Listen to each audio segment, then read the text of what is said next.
Hello dear learners, welcome. मैं हूँ सिया और आज हम पढ़ने वाले हैं class 6th geography chapter 4th जिसका नाम है मैप्स।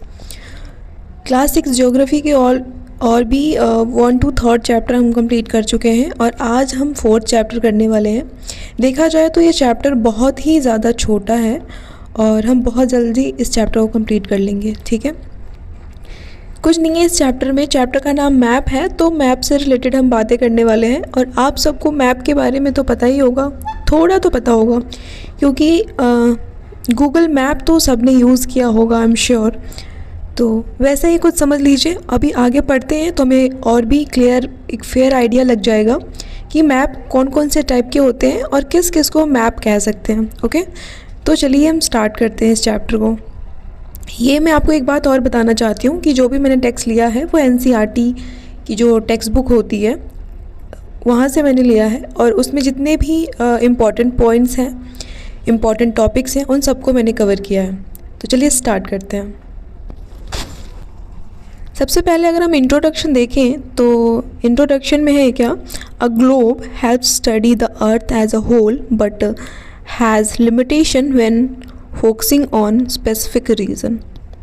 देखिए, वैसे तो मैप का मतलब ही होता है कि हम अर्थ में किसी एक जगह को ढूंढते हैं या फिर हम किसी एक मतलब स्टडी करते हैं। कोई एक स्पेसिफिक एरिया होता है या फिर कुछ और होता है, या किसी चीज़ के बारे में, किसी स्पेसिफिक रीज़न के बारे में, किसी स्पेसिफिक एरिया के बारे में हमें नॉलेज गेन करना होता है। तो हमें ग्लोब की सहायता से या फिर मैप की सहायता से हम उसको फाइंड आउट करते हैं। तो a map is a representation of the earth surface. Representation ही है। अगर आप ग्लोब को देखें, जैसे हमने यहाँ पर देखा, ग्लोब क्या है? ग्लोब एक अर्थ का ही दूसरा रूप है। जैसे कि एक ढांचा है एक अर्थ का ग्लोब, वैसे ही map is a representation of the earth surface और a part of it on a flat surface following a scale. देखिए, जैसे कि हमें पता है ग्लोब जो है, ग्लोब एक अर्थ की तरह दिखता है, लेकिन अगर हम मैप देखें तो मैप एक पेपर के फॉर्म में होता है। ठीक है, पेपर के फॉर्म में बना हुआ होता है, ड्रॉ किया हुआ होता है, बना हुआ होता है। तो एक रिप्रेजेंटेशन है अर्थ का सरफेस पार्ट, ठीक है, लेकिन फ्लैट सरफेस पे होता है ये। जैसे कि ग्लोब है वैसा मैप नहीं होता। मैप जो है फ्लैट सरफेस, इसका मतलब है बुक में हमें इसकी पिक्चर देखने को मिलती है, नोटबुक में हमें मतलब हम खुद से अगर बनाते हैं तो ये फॉलोइंग स्केल पे हमें देखने को मिलता है। ठीक है, map are useful for various purpose from small area to vast region and atlas is collection of map. Atlas एक बुक होती है जिसमें बहुत सारी मैप्स होती है। वही है कि मैप्स की कलेक्शन जो होती है उसी को हम एटलस बोलते हैं।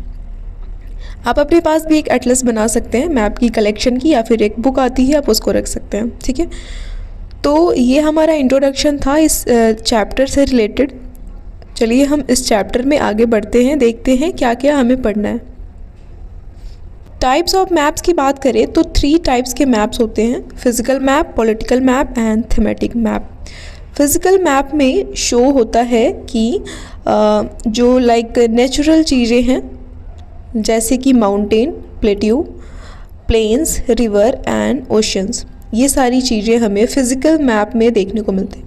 वही पॉलिटिकल मैप में हमें हमारे कंट्रीज़ के हमारे अलग अलग कंट्रीज़ के बाउंड्रीज़ वगैरह, स्टेट्स, सिटीज़ एंड टाउन्स हमें देखने को मिलता है। ये आता है political map.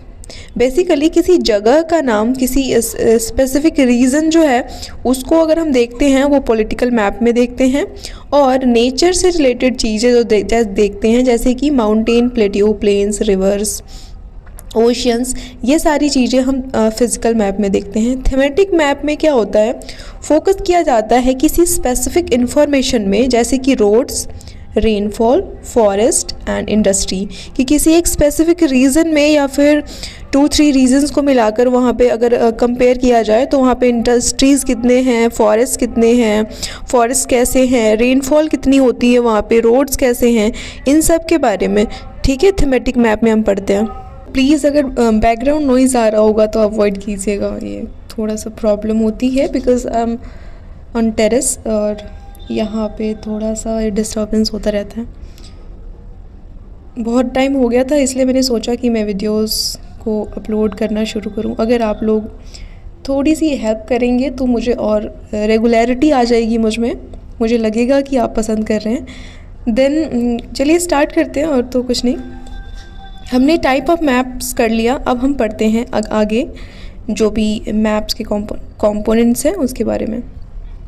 Component of maps पढ़ें तो उसमें है डिस्टेंस। फर्स्ट जो है वो डिस्टेंस आता है, और डिस्टेंस जो है बहुत एक इम्पॉर्टेंट रोल प्ले करता है। जैसे कि map reduce large area into a small surface using scale. Distance के अकॉर्डिंग, जैसे कि देखो कोई बहुत बड़ा एरिया होता है, अब हम इतना बड़ा तो मैप नहीं ला सकते ना, तो इसलिए किसी बहुत बड़े रीजन को, लार्ज एरिया को हम एक स्मॉल सरफेस पे उसको स्केल के हेल्प से उसको हम ड्रॉ करते हैं, ठीक है, दर्शाते हैं लार्ज एरिया को स्मॉल सरफेस पे। एंड स्केल कैसा होता है? Ratio between actual ground distance and map representation. एक डिस्टेंस होता है कि अगर इतना एक्चुअल में एरिया है, लार्ज एरिया है इतना, तो उसके अकॉर्डिंग कितना ज़्यादा रिड्यूस करके हम एक स्मॉल सरफेस पे उसको ड्रॉ कर सकते हैं, रिप्रेजेंट कर सकते हैं, ठीक है। तो इसको कहते हैं स्केल। तो स्केल का मतलब होता है, जैसे कि मैंने भी बताया, कि ratio between actual ground distance and map representation, उसको स्केल बोलते हैं। स्मॉल स्केल वो होता है, स्मॉल स्केल मैप होता है जैसे कि representation large area with less detail, example world map. Small scale map का मतलब होता है बहुत बड़े एरिया को कुछ बहुत कम डिटेल्स के साथ अगर आपको शो किया जा रहा है तो ये स्मॉल स्केल मैप है। लार्ज स्केल मैप में किसी स्मॉल एरिया को बहुत ज़्यादा डिटेलिंग के साथ अगर आपको रिप्रेजेंट किया जा रहा है तो उसको बोलेंगे लार्ज स्केल मैप। थोड़ा सा उल्टा है कि स्मॉल स्केल मैप में आपको किसी बहुत बड़े एरिया के बारे में लेस जानकारी मिलेगी, वही लार्ज स्केल मैप में किसी छोटे एरिया का बहुत ज़्यादा जानकारी मिलेगी, छोटे, जैसे कि टाउन मैप, किसी एक, या फिर विलेज का मैप।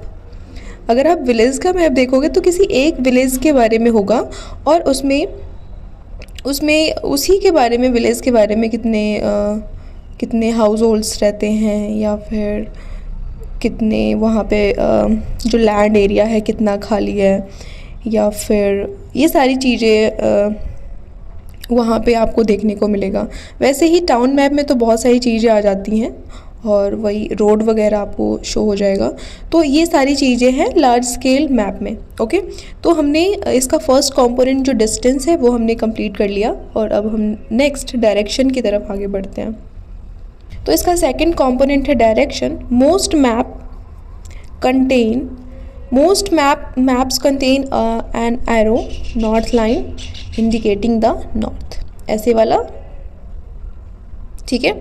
और कार्डिनल डायरेक्शन नॉर्थ को हम एन बी बोलते हैं, एंड साउथ को एस बोलते हैं, ईस्ट को ई बोलते हैं, एंड वेस्ट को डब्ल्यू बोलते हैं। बेसिकली जो भी है वर्ड्स है उसका फर्स्ट लेटर ले लिया है, ठीक है। एंड इंटरमीडिएट डायरेक्शन बोलते हैं, जैसे कि अब देखो नॉर्थ, साउथ, ईस्ट, वेस्ट। तो ये जो डायरेक्शन है और ये जो डायरेक्शन है, और ये जो डायरेक्शन है, इसको नॉर्थ ईस्ट बोलेंगे, इसको ईस्ट साउथ बोलेंगे, या फिर साउथ ईस्ट बोलेंगे, या फिर इसको बोलेंगे वेस्ट साउथ, या फिर साउथ वेस्ट, या फिर इसको बोलेंगे वेस्ट नॉर्थ, या फिर नॉर्थ वेस्ट, ठीक है। तो इस तरीके से ये जो है इंटरमीडिएट डायरेक्शन होते हैं, ठीक है।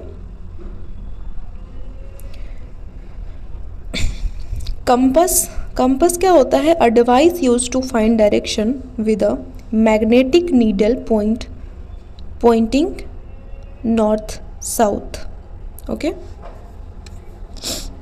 नॉर्थ साउथ में एक कंपास एक मेजरमेंट का तरीका है, जो कि डिवाइस है जो यूज़ होता है डायरेक्शन को फाइंड आउट करने में, ठीक है। नेक्स्ट है हमारा कंपोनेंट सिंबल्स। सिंबल्स क्या होते हैं, जैसे कि आपने किसी मैप में ना कहीं तो देखा ही होगा, बहुत सारे कलर्स का यूज़ होता है, ठीक है। जैसे कि ब्लू तो आपने जनरली देखा ही होगा, ठीक है, और कहीं कुछ नहीं देखा होगा, ब्लू ग्रीन ये तो देखा ही होगा, ठीक है। तो ये कलर रिप्रेजेंटेशन होता है, ये क्या चीज़ दर्शाती है कि अलग अलग कलर को क्यों यूज़ किया जाता है, उसके बारे में पढ़ने वाले हैं। तो map use symbol instead of actual shape for feature like road, building and railway. अब रोड, बिल्डिंग, रेलवे है, इसका इन्होंने एक कलर डिसाइड कर लिया है, ठीक है। अब रेलवे है तो उसका मैंने जस्ट आपको ऐसे ही एक आइडिया लगने के लिए बोला है कि ब्लैक एंड वाइट, ठीक है, ऐसा ये रेलवे का, तो इस तरीके से डिसाइड करा हुआ है, ओके। तो conventional symbol, universally accepted symbol for easy map reading, sorry. तो ये सारे सिंबल्स इसलिए यूज़ किया जाता है कि ये सब ने यूनिवर्सली एक्सेप्ट किया गया है कि ठीक है, अगर वाटर है तो वाटर ब्लू होगा, ठीक है। तो और इसको सब ने एक्सेप्ट कर लिया है, और किसी ऐसा नहीं हो सकता कि किसी और अलग मैप में अगर उनको रखना है कि नहीं हमारा वाटर तो येलो होगा, तो ऐसा नहीं कर सकते हम, ठीक है। यूनिवर्सली एक्सेप्टेड है कि वाटर को आप मैप में दिखाते हैं तो ब्लू ही दिखाएंगे, ठीक है। तो ये कलर रिप्रेजेंटेशन जो है, ब्लू जो है वाटर बॉडीज़ के लिए, ब्राउन है माउंटेन के लिए, और येलो है प्लेट्यू के लिए, एंड ग्रीन जो है प्लेन्स के लिए। तो ये सारा कलर डिसाइड किया गया है। अगर आपको ये सारा दर्शाना है, दिखाना है, शो करना है अपने मैप में, तो आपको ये सारे कलर इन सारी चीज़ों के लिए यूज़ करना होगा, ठीक है। तो कंपोनेंट ऑफ मैप्स हमने कंप्लीट कर लिया। अब हम एक चैप्टर के लास्ट पार्ट में आ चुके हैं, तो उसको कंप्लीट करते हैं। बहुत ही छोटा चैप्टर था, जैसे मैंने आपको पहले बताया, और अगर आपको देखना है, अगर आपको अच्छा लगा है तो प्लीज़ ज़रूर बताइएगा, ताकि मैं डेली रेगुलर हो पाऊँ, ठीक है। सो प्लीज़ चलिए स्टार्ट करते हैं, मतलब एंड की तरफ आगे बढ़ते हैं, ओके। सो लास्ट टॉपिक है इसका स्केच एंड प्लान। तो स्केच क्या होता है कि स्केच एक फ्री हैंड से बनाते हैं। कहीं ना कहीं तो आपने स्केच का नाम सुना होगा कि स्केच वो होता है a rough free hand drawing based on memory, है ना। ये तो आपने सुना होगा कि उसका स्केच बनवा लो, कि आपने कहीं मूवी में देखा होगा कि एक इंसान होता है, उसके बारे में उसको एक दूसरा इंसान होता है, वो उसको बता रहा होता है, जो स्केच बनाते हैं, और वो उसको ड्रॉ करते हैं फ्री हैंड से, मतलब बिना देखे। तो ये होता है sketch, not drawn to scale, और स्केल पे ड्रॉन नहीं किया जाता है, अपने हिसाब से इसको बनाते हैं। Used for giving direction in an informal वे। ये कोई फॉर्मल नहीं होता, क्योंकि यहाँ पे बिल्कुल स्केल वगैरह का यूज़ नहीं किया गया होता है, और रफ फ्री हैंड ड्राइंग की तरह होता है, इसलिए इसको स्केच बोलते हैं। एंड प्लान जो है वो plan detail drying of a small area on a large scale. अभी हम पढ़कर आए हैं कि एक स्मॉल एरिया को अगर आप डिटेल्ड अगर आप अब बता रहे हैं, तो उसको हम बोलेंगे लार्ज स्केल, ठीक है।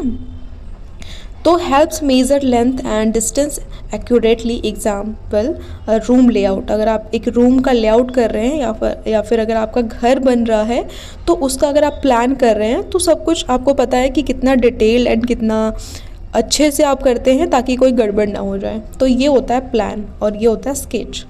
तो आई होप आपको थोड़ा सा समझ में आया होगा, और थोड़ा सा नहीं, मैं तो उम्मीद करती हूँ पूरा समझ में आ गया होगा। और चैप्टर यहीं पे आपका कंप्लीट होता है। मिलते हैं नए चैप्टर के साथ, नई वीडियो के साथ। तब तक के लिए बाय बाय, टेक केयर।